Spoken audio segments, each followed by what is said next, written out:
жатыр батырлар жырың. Таса соғып боршалап, кеудесіне бұжан кетті, домаланды жерге бас, қобыланды сынды жас бала, істі орнына келтіріп, құртқаға келіп сөйлейді.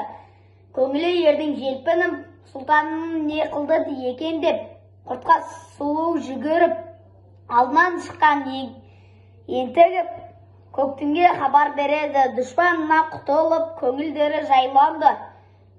Жөнел түген құртқаны көктем аймақ ойланды. Алдымен безеген сырты күміс ақ отау келістіріп, түзеген арттыруға сайланды. 40 түйе қазына, 40 күн мен 40 күн.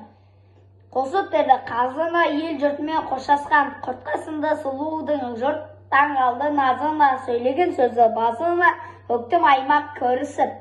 Ертеңгі шолпан батқанда, сарғайып таң атқанда, жөнел төге құртқаны, жүгін артып жатқанда, қобыланды бала келеді.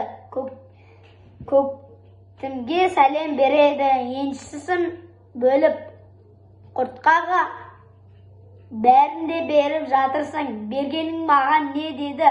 Көктем аймақ атасы, шырағым балам кел деді.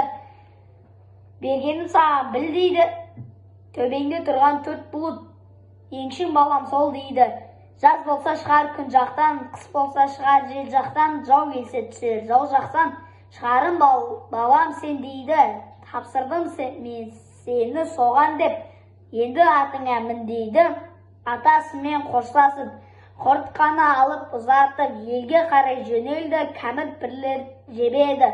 Ісі жөнге келеді, мінген аты ала еді. Қылшық жүнді қара еді, қобыландыдай батырың көшті тартып барады.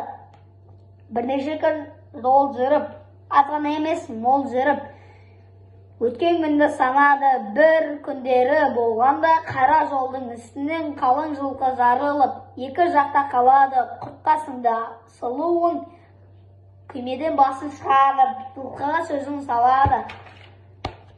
Ортасында жылқының көгала бие жусапты, құртқаның көзі шалады.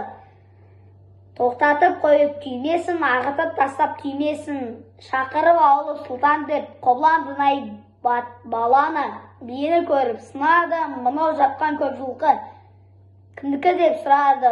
Соны отырған биені мені